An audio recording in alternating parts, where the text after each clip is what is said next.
হতাশা মাদক দিয়ে দূর হয় না। হতাশা দূর হবে, বলে দিব, 3টা জিনিস, মাত্র 3টা। কয়টা ভাই? 1, 5 ওয়াক্ত নামাজ। এক কি? নামাজে আপনি অজু করে সিজদা দেন, ইনশাল্লাহ আপনার মনে প্রশান্তি না আসলে আমাকে এসে বলেন যে আসে না। চোখের পানি, মনের আবেগ যা আছে আপনার ভিতরে, কষ্ট, দুঃখ, যন্ত্রণা, সব আল্লাহকে ঢেলে দিবেন ইনশাল্লাহ। নিজের আবেগ ধরে রাখবেন এখানে, আপনি আল্লাহর জন্য ঢেলে দিবেন। মানুষকে আবেগ দেখায় কি লাভ? মানুষ আপনার চোখের পানির মর্ম বুঝবে? মানুষ কি মানুষের চোখের পানির মর্ম বুঝে? আপনার পিতা যদি মারা যায়, আমার কাছে এসে দোয়া চান, কান্নাকাটি করে, আমি দোয়া করতে পারবো, কিন্তু আমি কিন্তু আপনার ফিলিংসটা বুঝতে পারবো না। আপনার অনুভূতি কে বুঝতে পারবেন? আল্লাহ পাক আপনার ঘাড়ের রগের চেয়েও কাছে আছে। সুবহানাল্লাহ, সুবহানাল্লাহ, আল্লাহ পাক ঘাড়ের রগের চেয়ে কাছে আছে। গতকালকে বাংলাদেশের একজন বরেণ্য আলেমের সাথে একটা কনফারেন্সে ছিলাম। উনি বলছিলেন যে এক ব্যক্তি, এটা শোনেন, এক ব্যক্তি খুব তার শখ যে তিনি সাহাবীদের মতো নামাজ পড়া শিখবেন। কথা বুঝতে পারছেন? সাহাবীদের মতো নামাজ শিখবেন।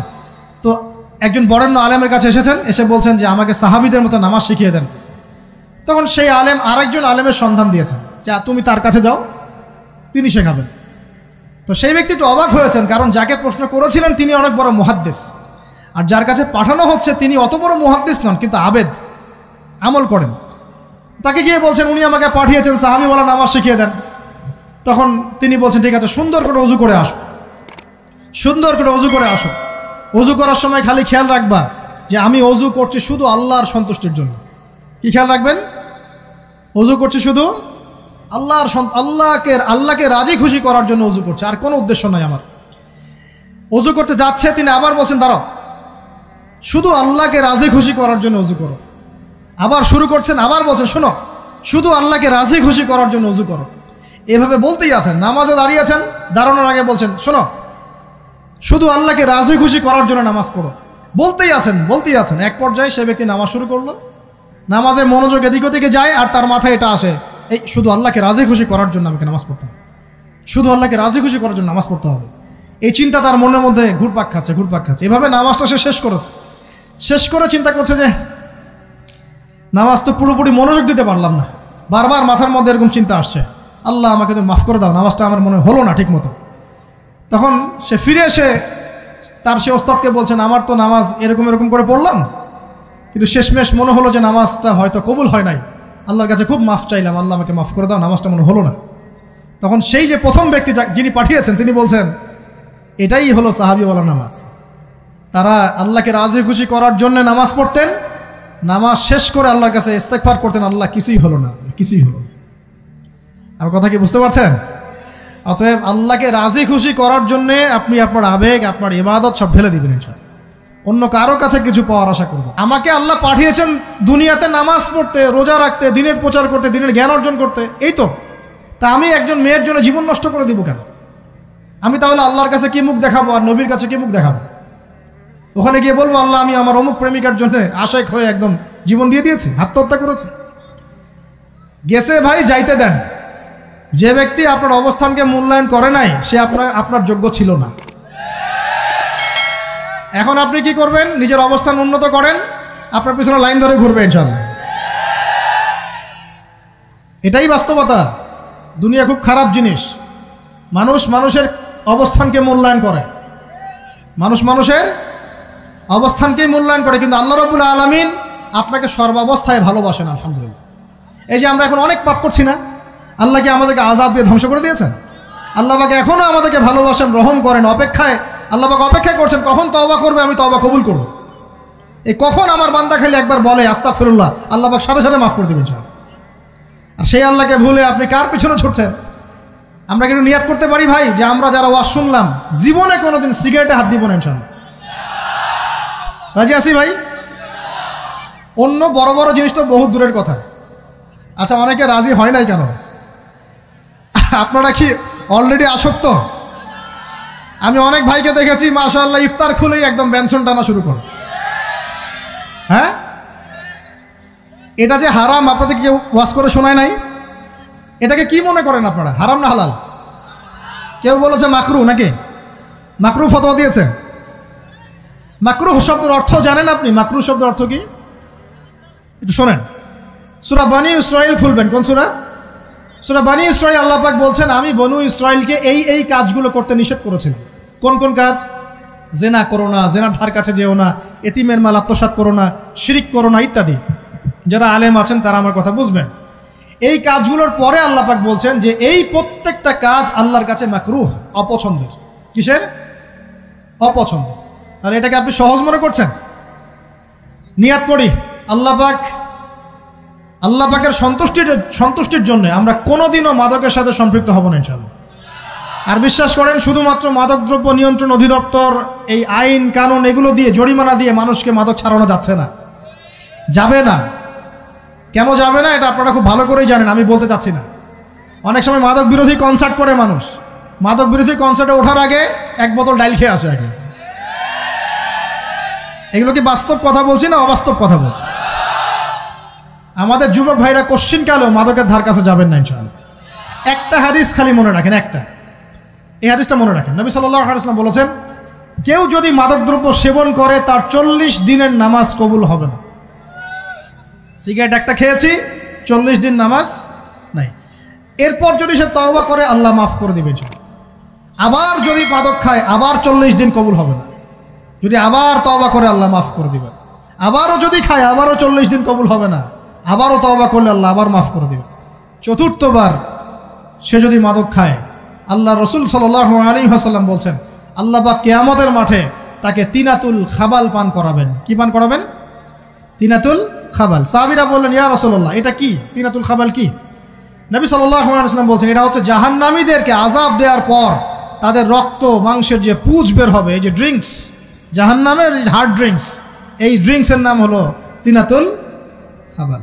আল্লাহ পাক আমাদের সবাইকে মাদক থেকে বাঁচিয়ে রাখে। আমল হচ্ছে কোরআন তেলাওয়াত। যে ব্যক্তি কোরআন তেলাওয়াত করতে পারে নিয়মিত, তার মনের মধ্যে এই হতাশা, এই ভীরুতা, এই কাপুরুষতা কিচ্ছু আসবে না ইনশাআল্লাহ। আমি গ্যারান্টি দিচ্ছি আপনাকে, হতাশা আসবেই না আপনার মনে যদি আপনি কোরআন বুঝতে পারেন। কোরআনের একটা আয়াত নিয়ে কোনো সময় দেখা যায় 2-3 ঘন্টা সময় পার হয়ে যাচ্ছে, আয়াতটা ছেড়ে সামনে যেতে পারছি না। কোরআনের ভিতরে ঢুকলে আপনি দুনিয়ায় ভুলে যাবেন কি হচ্ছে আশপাশে। আমি এমন অনেক আলেমকে দেখেছি যে একটা বই, পাতলা একটা বই, আরবি বই নিয়ে পড়া শুরু করেছেন, ওই যে ফজরের পরে জোহরের ওয়াক্ত হয়ে যাচ্ছে, বইটাই শেষ করতে পারেননি এখন। বুঝতে পারবেন না, যখন আপনি ইলমের ভিতরে ঢুকে যাবেন, কোরআনের ভিতরে, হাদিসের ভিতরে, আপনার দুনিয়ার খেয়ালই নাই। একজন আলেম, তিনি এক রাত্রে একটা বই লিখেছিলেন, চটি বই, এক রাত্রের মধ্যে। বলা হচ্ছে, তার সম্পর্কে বলা হচ্ছে যে রাতের খাবার তাকে দেয়া হয়েছে, যে আপনি এটা খেয়ে নেন। তো সে খাবারটা পাশেই আছে, খাবারটা খাবো, এটা লিখে খাবারটা খাবো, এরকম তার চিন্তা ছিল। ফজর হয়ে গেছে, বই লেখাও শেষ, খাবার এই অবস্থায় পড়ে আছে, ডুবে গেছেন ভিতরে, খাওয়ার মাথায় তার খেয়াল নাই।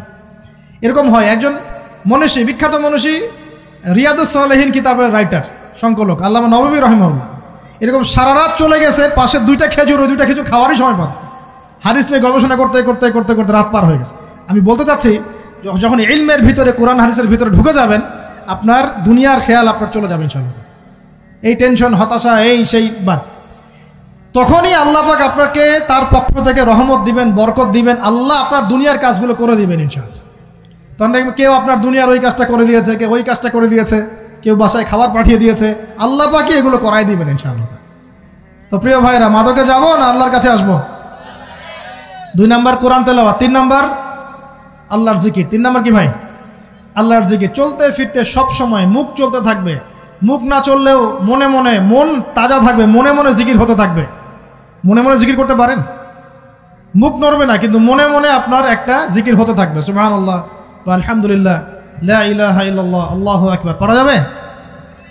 পারে। মানুষের মন কখনো চুপ করে থাকে না, কিন্তু মানুষের মন অলওয়েজ কিছু না কিছু চিন্তা করতে থাকে না, যতক্ষণ না ঘুমায় মানুষ। তো প্রিয় ভাইরা, বেশি বেশি জিকির করবো, সুবহানাল্লাহ, আলহামদুলিল্লাহ, লা ইলাহা ইল্লাল্লাহ, আল্লাহু আকবার, লা হাওলা ওয়ালা কুওয়াতা ইল্লা বিল্লাহ, এগুলো চলতে থাকবে। আল্লাহ পাক তৌফিক দান করুন, আমিন। আমরা আমাদের সমাজে যুবকদেরকে এরকম টিকটকে দেখছি, অনলাইনে আসক্ত দেখছি, জেনায় আসক্ত দেখছি, পর্নোগ্রাফিতে আসক্ত দেখছি। আমরা দেখছি আমাদের যুব সমাজকে মাদকে আসক্ত, কিশোর গ্যাংয়ে আসক্ত। এইগুলো কি আমাদের কাম্য ছিল ভাই? আমাদের কাম্য ছিল?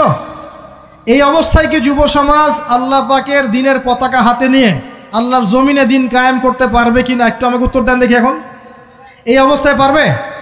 অতএব অবস্থার উন্নতি করতে হবে কিনা? উন্নতির জন্য রাজি আছে কিনা ইনশাআল্লাহ? আমরা চাই কি আল্লাহ পাকের দিনটা আল্লাহর জমিনে প্রতিষ্ঠা লাভ করুক, আল্লাহর দিন সবার ঘরে ঘরে পৌঁছে যাক।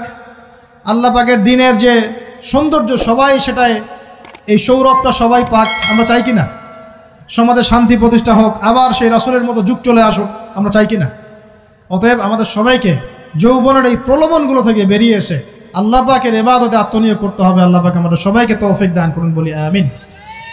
আমাদের সবাইকে আল্লাহ রাব্বুল আলামিন কুরআন এবং হাদিসের গভীর জ্ঞান অর্জন করার তৌফিক দান করুন, বেশি থেকে বেশি ইবাদত করার তৌফিক দান করুন। আল্লাহ পাক সবাইকে হারাম সমস্ত রিজিক থেকে বাঁচিয়ে রাখুন, জেনা, ব্যভিচার এবং নারীর ফিতনা, মাদক থেকে আল্লাহ বাঁচিয়ে রাখুন। আল্লাহ পাক আমাদের সবাইকে হালাল রিজিক, হালাল সম্পর্ক যথেষ্ট করে দিন। আল্লাহ পাক আমাদের সবাইকে যেন দিনের দাওয়াতের মেহনত করার তৌফিক দান করেন এবং আলেম ওলামার সাথে পরামর্শ করে দিন শেখার এবং বোঝার তৌফিক দান করেন। যুবতী দিনী বোনদের জন্য, এখানে বোনরা আছেন না? আছেন কি না? দিনী বোনরা আছেন? একটা নসিহত দিনী বোনদের জন্য আমি একটা নসিহত করতে চাচ্ছি, একটা নসিহত। আমার এই একটা নসিহত একটু মন দিয়ে শুনুন প্রিয় দিনী বোন। রাসূলুল্লাহ সাল্লাল্লাহু আলাইহি ওয়াসাল্লাম আমাদের দিনী বোনদের জন্য জান্নাতে যাওয়ার একটা ফর্মুলা বলে দিয়েছেন। আমি কি বলবো সেটা?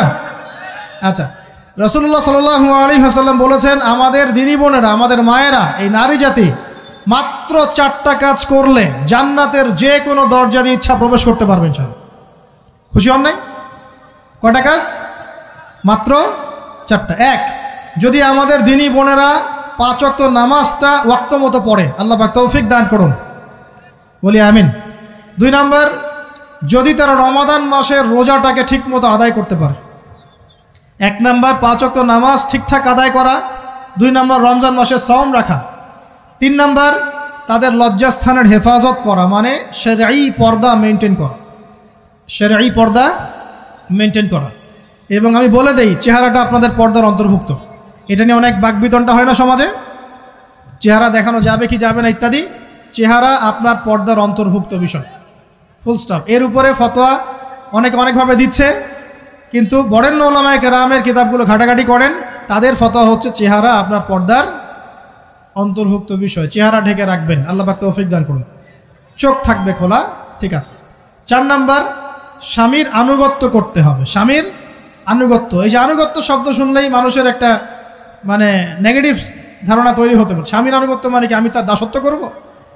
আনুগত্য মানে, প্রিয় দিনী বোন, আনুগত্য মানে দাসত্ব নয়। আনুগত্য মানে কোরআন সুন্নাহর যে বিধানগুলো আপনার স্বামী আপনাকে পালন করতে বলবে, আপনি সেগুলো করবেন, আপনি করতে বাধ্য। কিন্তু স্বামী যদি কোরআন সুন্নাহর বাইরে কিছু করতে বলে, সেটা মানতে আপনি বাধ্য নন। স্বামী যদি আপনাকে বলে যে সুদ খাও, এই সুদি এনজিওতে আসো, নাম লেখাও। স্বামী যদি আপনাকে বলে যে আসো বেপর্দায় বাইরে যাই, সাজুগুজু করে বের হও, চলো ঘুরে আসে বেপর্দায়।